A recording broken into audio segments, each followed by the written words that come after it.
বন্দুকের নলের ডগায় আমাদের ভোট করতে হয়, যার ফলে চোখের সামনে আমরা দেখি যে ভোট লুট হচ্ছে, মৃত মানুষের নামে ভোট পড়ছে, যে ভোটার এখানে নেই তার নামে ভোট পড়ছে। পুরো নির্বাচন প্রক্রিয়াটাকে তৃণমূল কংগ্রেস দখল করে নিতে চাইছে। রাজ্য নির্বাচন কমিশন তো তৃণমূল কংগ্রেসের পার্টি অফিস।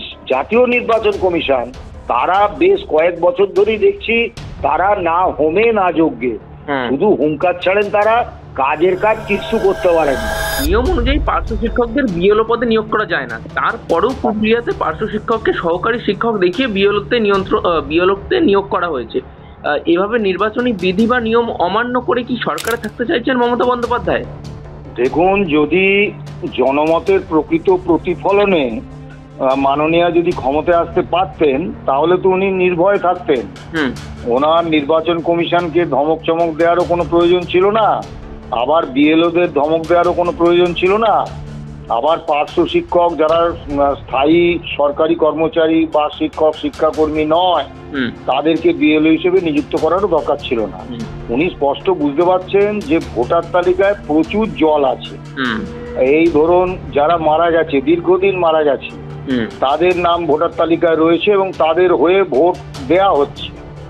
আবার ধরুন, যারা বাইরে থাকে, পশ্চিমবাংলায় থাকেই না, তাদের নাম ভোটার তালিকায় আছে, তাদের হয়ে ভোট দিচ্ছে তৃণমূল কর্মীরা। আবার বাংলাদেশি বা পাকিস্তানি ভোটারের অস্তিত্ব পাওয়া যাচ্ছে। এখন ভোটার তালিকাটা সংশোধন হতে হলে যদি স্বচ্ছ ভোটার তালিকা হয় ওনার আপত্তি থাকার তো কোনো কারণ নেই। বিজেপির বিরুদ্ধে উনি যেটা অভিযোগ করছেন যে বৈধ ভোটারদের বাদ দিয়ে দেবে, সেখানে তো ওনার দলের প্রশাসন, ওনার দলের পুলিশ, ওনার কর্মীরা রয়েছেন বিএলএ হিসেবে যারা নিযুক্তি পাবেন। হ্যাঁ, এই বিএলও যেমন সরকারি কর্মী, রাজনৈতিক দলগুলোও তো বিএলএ নিযুক্ত করবে। বিভিন্ন রাজনৈতিক দলের থাকবে, তা তারা ছেড়ে দেবে কেন? একজন ভোটার তালিকা থেকে একজন বৈধ ভোটারের নাম বাদ যাওয়াটাও যেমন সমর্থনযোগ্য নয়, তেমনি মৃত ভোটার, যে ভোটার পশ্চিমবাংলায় নেই, তারা বাইরে থাকে, বাংলাদেশ বা পাকিস্তানের ভোটার নাগরিক, তারা এখানে ভোট দেবে, মৃত মানুষের হয়ে ভোট হয়ে যাবে, আবার যারা এখানে থাকে না তাদের হয়ে ভোট হয়ে যাবে, এটাও তো সমর্থনযোগ্য নয়। তো মাননীয় প্রশাসনে আছেন, ওনার তো উচিত যে নির্বাচন কমিশনকে সর্বতোভাবে সহযোগিতা করা, যাতে একটা স্বচ্ছ ভোটার তালিকা তৈরি হয়। এবং মজার ব্যাপার দেখুন, এই নিবিড় মানে ভোটার তালিকা সংশোধন নিয়ে সব থেকে বেশি বিতর্ক হয়েছে বিহারে। এবং বিহারে ওখানকার বিরোধী রাজনৈতিক দলগুলো বা কংগ্রেস যেসব অভিযোগ করেছে, অনেক ক্ষেত্রেই সেই অভিযোগের সারবত্তা রয়েছে। সুপ্রিম কোর্টও সেই সারবত্তায় মান্যতা দিয়েছে। কিন্তু আপনি কি দেখেছেন যে কোনো ওখানকার বিরোধী রাজনৈতিক দল, সে কংগ্রেস বলুন, সে বলুন, আপনার আরজেডি বলুন, বা ওখানকার যারা সরকারে আছে সেই সব রাজনৈতিক দল, তারা কেউ যারা বিএলও হিসেবে কাজ করেছে, সরকারি কর্মী, তাদেরকে হুমকি দিচ্ছে, তাদেরকে নির্দেশ দিচ্ছে, তাদের বাড়ি ঘরের বিপদ হবে বা পরিবার পরিজনের এরকম হুমকি দিচ্ছে। এইটা বিভিন্ন রাজনৈতিক দল রয়েছে, তারা বুঝবে, কিন্তু সরকারি কর্মচারীদের উপর উনি, আর বিশেষত এই যে পার্শ্ব শিক্ষক বা বিভিন্ন কন্ট্রাকচুয়াল স্টাফদের নিয়োগ করা হচ্ছে, এটা তো সম্পূর্ণ বেআইনি। এবং সব থেকে যেটা দুর্ভাগ্যের বিষয় আমাদের কাছে, সেটা হচ্ছে নির্বাচন কমিশন কি করছে। নির্বাচন কমিশন যখন দেখবে যে একজন পার্শ্ব শিক্ষককে বিএলও হিসেবে নিযুক্তি দেওয়া হয়েছে, তখন তো যে এর জন্য রেসপন্সিবল, যে কনসার্ন অফিসার বা যে দায়ী, তাকে তো একদম দৃষ্টান্তমূলক শাস্তি দেবে। একটা বা দুটো ক্ষেত্রে দৃষ্টান্তমূলক শাস্তি হয়ে গেলেই কারুর এরকম হিম্মত হবে না যে এই ধরনের চুক্তি নিযুক্ত বা পার্শ্ব শিক্ষকদের বিএলও হিসেবে নিযুক্ত করতে। এখন আমাদের যারা সরকারি কর্মচারী, শিক্ষক শিক্ষাকর্মী, বোর্ড, কর্পোরেশন, পঞ্চায়েত, পুরসভা কর্মী, তাদেরকে তো নির্বাচনী প্রক্রিয়ায় যুক্ত করা হয়। তা আমরা যখন ভোট নিতে যাই প্রিসাইডিং অফিসার, পোলিং অফিসার হিসেবে, সেখানে বন্দুকের নলের ডগায় আমাদের ভোট করতে হয়, যার ফলে চোখের সামনে আমরা দেখি যে ভোট লুট হচ্ছে, মৃত মানুষের নামে ভোট পড়ছে, যে ভোটার এখানে নেই তার নামে ভোট পড়ছে, একজন 10টা 20টা ভোট দিচ্ছে, কিন্তু আমাদের কিছু করার থাকে না। পেশি শক্তির সামনে আমাদের আত্মসমর্পণ করতে হয়, কারণ পুলিশ বা কোনো রকম নিরাপত্তা দেয় না। আর কেন্দ্রীয় যে বাহিনীকে ডাকা হয়, সেই কেন্দ্রীয় বাহিনীর যে ডিপ্লয়মেন্ট সেটা করে রাজ্য সরকার। তারা ধরুন রামনগর বুথে খুব হিংসা হচ্ছে, মানুষ মারা গেছে, খুনোখুনি হচ্ছে, আর শ্যামনগর বুথ শান্ত, সেখানে রাজ্য সরকার ওই কেন্দ্রীয় বাহিনীকে ওই শ্যামনগর বুথে পাঠিয়ে দেয়, যেখানে শান্তিতে নির্বাচন হচ্ছে। রামনগর বুথে যেখানে হিংসা হচ্ছে সেখানে পাঠায় না। কাজে ওই কেন্দ্রীয় বাহিনী এসেও তো কোনো লাভ নেই। আবার যখন আমরা এই ভোটার তালিকা সংশোধনের কাজে যুক্ত হই, তখন আবার শাসক দলের লোকেরা আমাদের ধমকায় চমকায়, বলে স্বচ্ছ মানে একদম সততার সঙ্গে নিরপেক্ষতার সঙ্গে কাজ করলে, আমাদের কথা অনুসারে না চললে তাহলে তোমার বিপদ আছে।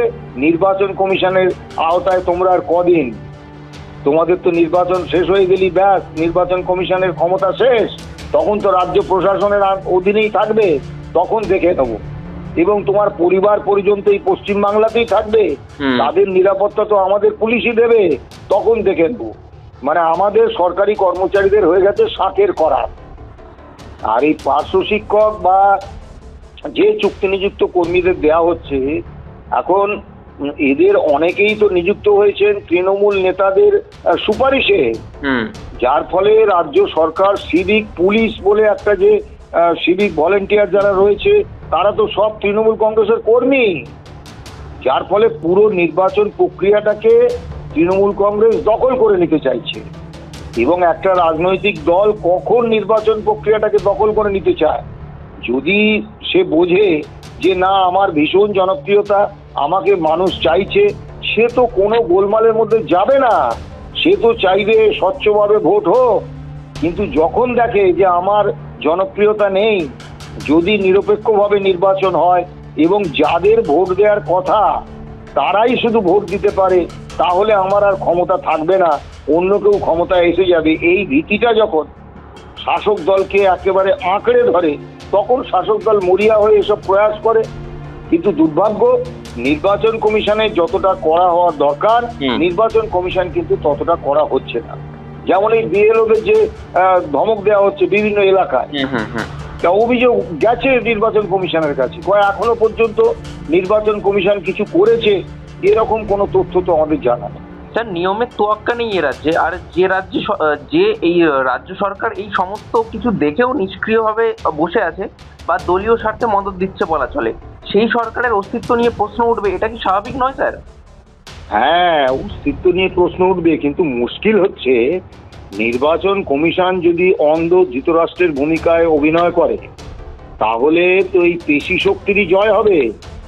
আপনি খুব স্বাভাবিকভাবে ভাববেন যারা অন্য রাজনৈতিক বিভিন্ন দলের কর্মী, তাদের পুলিশ প্রশাসন তাদের শত্রু, বা শাসক দল তাদের শত্রু, তা তারা তো আমার আপনার ঘরের ছেলে মেয়ে, সে যে রাজনৈতিক দলই করুক, সিপিএমই করুক, কংগ্রেসই করুক, বিজেপি করুক, আমি সেসব বিষয়ে যাচ্ছি না, তা তারা তো আমার আপনার ঘরের ছেলে মেয়ে, তারা তো আর ওই রিভলভার হাতে, বন্দুক হাতে, ছুরি বা হাতে তো তারা রাজনীতি করে না, যার ফলে তারা তো এই পেশি শক্তির সামনে তো দাঁড়াতে পারবে না।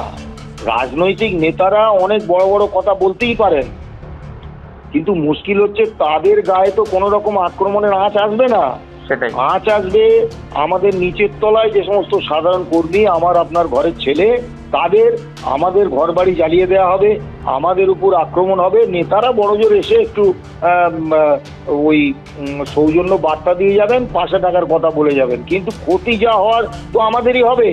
স্বাভাবিকভাবে মানুষ যে প্রতিরোধে নামবে কিসের ভরসায়? একটা সরকার যদি নিজে তার পুলিশ প্রশাসনকে এই মানে সন্ত্রাস মূলক কাজে যদি লিপ্ত করে শাসক দলের স্বার্থে, হিংসার ছড়ানোর কাজে নিযুক্ত করে শাসক দলের স্বার্থে, তাহলে সাধারণ মানুষের করণীয় কি আছে? আর আমরা যারা সরকারি কর্মচারী, আমরা যদি নিরাপত্তা না পাই, আমরা কি করে কাজ করব বলুন তো? আমাদের দোষারোপ করেন রাজনৈতিক দলের নেতারা যে এরা শাসক দলের হয়ে ভোট করে আসে, এরা শাসক দলের হয়ে কাউন্টিং করে, কার ঘাড়ে কটা মাথা আছে? কাউন্টিং স্টেশনের বাইরে মানে হাজারো লোকের জমায়েত করে রাখে যারা সব সমাজ বিরোধী, এই শাসক দল। ওই কাউন্টিং সেন্টারে কোন রকম মানে শাসক দলের বিরুদ্ধে গেলেই কাউন্টিং সেন্টার থেকে শুধু বেরোনোর সঙ্গে সঙ্গে পিটিয়ে ছাতু করে দেবে, বাড়ি ঘরে আগুন ধরিয়ে দেবে, ধ্বংস হয়ে যাবে। এই ঘটনা তো নতুন নয়। কার ঘাড়ে কটা মাথা আছে বলুন তো? এইরকম একটা ভয়ের পরিবেশে সে নিজের জীবন বিপন্ন করে, ব্যতিক্রম নিশ্চয়ই আছে, ব্যতিক্রমই। সাধারণভাবে কেউ তো নিজের জীবন বিপন্ন করে নিরপেক্ষতা দেখাতে যাবে না, যার ফলে শাসক দল এই সুযোগ পেয়ে যাচ্ছে। আর সব থেকে দুর্ভাগ্যের বিষয় যে এখানে যে নির্বাচন কমিশন, জাতীয় নির্বাচন কমিশন, রাজ্য নির্বাচন কমিশন তো তৃণমূল কংগ্রেসের পার্টি অফিস। যা মাননীয় মুখ্যমন্ত্রী যা নির্দেশ দেন সেই অনুসারে রাজ্য নির্বাচন কমিশন চলে। কাজেই পঞ্চায়েত, পুরসভা ইলেকশন বা কর্পোরেশন ইলেকশন, এইসব ইলেকশনে যা হয় সে আপনারাও জানেন, আমরাও জানি। সেখানে পুরো একদম পেশি শক্তির সাহায্যে গুন্ডা বদমাইশ নিয়ে ভোট করিয়ে নেওয়া হয়, শাসক দলের পক্ষে ভোট করিয়ে নেওয়া হয়। আর সব থেকে বড় কথা, আর যে জাতীয় নির্বাচন কমিশন, তারা বেশ কয়েক বছর ধরেই দেখছি তারা না হোমে না যজ্ঞে, শুধু হুঙ্কার ছাড়েন, তারা কাজের কাজ কিছু করতে পারেন না। যার ফলে এই যে নির্বাচন, এই যে ধরুন বাই ইলেকশন একটা হলো, তামান্না বলে একটি মেয়ে, চতুর্থ শ্রেণীর ছাত্রী, সে বাড়ির সামনে খেলছিল, তখনও ভোটের রেজাল্ট বেরোয়নি। তা তৃণমূলের বিজয় মিছিল যাচ্ছে, সেই বিজয় মিছিল থেকে বোমা ছুড়ে উল্লাস প্রদর্শন হলো, মেয়েটি চলে গেল। আর একটা বাচ্চা মেয়ে, চতুর্থ শ্রেণীর ছাত্রী, একটা গরিব পরিবারের মেয়ে, অথচ নির্বাচন কমিশন কি করেছে আপনি বলুন? যাদের এফআইআরে, যারা ওই তামান্নার বাড়ির লোকজন যাদের নাম দিয়েছে, তাদের কাউকে ধরেনি, সব খোলা হয়, ঘুরে বেড়াচ্ছে। এবং মেয়েটির মাকে বলছে, আপনি ভাবতে পারছেন, মেয়েটির মায়ের কাছে একজন তৃণমূলের নেতা চলে গেছে 20 লক্ষ টাকা নিয়ে, টাকা দিয়ে কিনতে গেছে। মেয়েটির মা অত্যন্ত মানে সাহসী শুধু নয়, তার মানসিকতা এতটাই উচ্চতার যে তিনি সেই 20 লক্ষ টাকা ছুঁড়ে ফেলে দিয়েছেন, সেই নেতাকে ফিরিয়ে দিয়েছেন যে না, আমি আমার মেয়ের মৃত্যুটাকে বিক্রি করতে পারবো না, আমি চাই উপযুক্ত তদন্ত হোক, আমার কিচ্ছু চাই না, যারা দোষী তাদের সাজা পাক। কতখানি নীচ মানসিকতা হলে একটা মায়ের সন্তান চলে গেছে, তারপরে সেই পরিস্থিতিতে গিয়ে তাকে 20 লক্ষ টাকা ঘুষ দিয়ে কেনার চেষ্টা হয়, কতটা নিচে নামলে এটা হতে পারে আপনি ভাবুন। আর দুর্ভাগ্যের বিষয়, বারবার বলছি, কেন্দ্রীয় নির্বাচন কমিশন না হোমে না যজ্ঞে, তারা নির্বাচনের আগে বিজ্ঞাপন দেয়, আপনারা নির্ভয়ে ভোট দিন, নির্বাচন কমিশন আপনার পাশে আছে। ভোটের আগের থেকে ভোটের দিন এবং তারপরে নির্বাচন কমিশনকে কোথাও খুঁজে পাওয়া যায়, যার ফলে মানুষ খুব অসহায়। এবং এই যে ধরুন আপনি 500 শিক্ষকের কথা বললেন, এরকম অনেক চুক্তি নিযুক্ত কর্মীকে বিএলও হিসেবে নিয়োগ দেওয়া হচ্ছে বলে শোনা যাচ্ছে। তারপরে আমাদের রাজ্যের শিক্ষক শিক্ষাকর্মীরা সরাসরি রাজনৈতিক দল করতে পারে, যার ফলে শিক্ষক শিক্ষাকর্মীদের অনেকেই তৃণমূল কংগ্রেসের সক্রিয় নেতা, পঞ্চায়েত প্রধান, পঞ্চায়েতের সদস্য।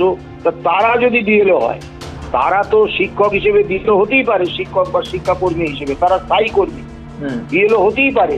কিন্তু তারা যদি বিএলও হয় এবং হচ্ছে, তারা তো শাসক দলের হয়ে কাজ করবে, তারা তো শাসক দলের নেতা, শাসক দলের পঞ্চায়েত প্রধান, শাসক দলের পুরসভার কাউন্সিলর, পুরসভার প্রধান।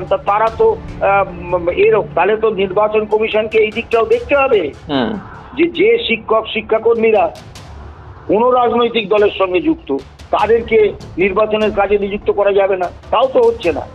যার ফলে পুরো নির্বাচন প্রক্রিয়াটা, ভোটার তালিকা সংশোধন, এগুলো একটা ওই সোনার পাথর বাটি হয়ে গেছে। এবং এখন থেকেই যেরকম হুমকি, পাল্টা হুমকির চলছে, যখন মানে এই ভোটার তালিকা সংশোধন নিয়ে রাজ্যে হিংসা শুরু হবে, ইতিমধ্যেই কয়েক জায়গায় শুরু হয়ে গেছে, তখন কিন্তু এই যারা হুঙ্কার দিচ্ছেন শাসক দলের নেতারা, যারা পাল্টা হুঙ্কার দিচ্ছেন বিরোধী দলের নেতারা, এই নেতাদের কিন্তু কাউকে আপনি পাবেন না। মরবে ওই রহিম শেখ আর রামা কৈবর্ত আর তার ছেলে মেয়েরা। এটাই বাংলার দুর্ভাগ্য। সারা ভারতবর্ষে নির্বাচনী হিংসা, post pre pole violence, post pole violence এইসব বন্ধ হয়ে গেছে। যে রাজ্যগুলোতে আগে হতো তারা এখন রাজ্যের উন্নয়নটাকে গুরুত্বপূর্ণ মনে করেছে। ভোটের দিন মানে গেলেও বোঝা যায় না ভোট হচ্ছে। আর পশ্চিমবাংলায় নির্বাচনী pre pole violence, post pole violence, নির্বাচনের দিন হিংসা, ভোটার তালিকা সংশোধনের সময় হিংসা, এটা একটা স্বাভাবিক ঘটনা হয়ে গেছে। কারণটা হচ্ছে রাজনীতির সঙ্গে করাপশনের, দুর্নীতির একটা ওতপ্রোতভাবে যোগ হয়ে গেছে। আপনি যদি কোনো সিপিএম কর্মী, এসইউসিআই কর্মী, কংগ্রেস কর্মী এইদের যদি আপনি জিজ্ঞেস করেন ভাই আপনি কি করেন, সে বলবে আমি শিক্ষকতা করি, কি আমি একটা ইউটিউব চালাই, কি আমি রেলে হকারি করি, কি আমি শিক্ষকতা করি, কি আমি সরকারি চাকরি করি, বা আমি ব্যবসা করি, কি আমি আনাজ বিক্রি করি, যে কোনো একটা পেশার নাম বলবে। আপনি তৃণমূল কংগ্রেসের একজন কর্মীকে জিজ্ঞেস করুন, যে কোনো কর্মী, তাকে জিজ্ঞেস করুন আপনি কি করেন, সে উত্তর দেবে আমি তৃণমূল করি। তৃণমূল করাটা এখন পেশা হয়ে গেছে, যার ফলে যে কোনো ভাবে হোক তাদেরকে ক্ষমতা ধরে রাখতে হবে, ক্ষমতায় থাকতে হবে, না হলে তাদের এই পেশাটা চলে যাবে। খাবে কি? যার ফলে এই জিনিস চলছে। আর বারবারই আমি বলছি, রাজ্য পুলিশ এখন শাসক দলের কৃতদাস।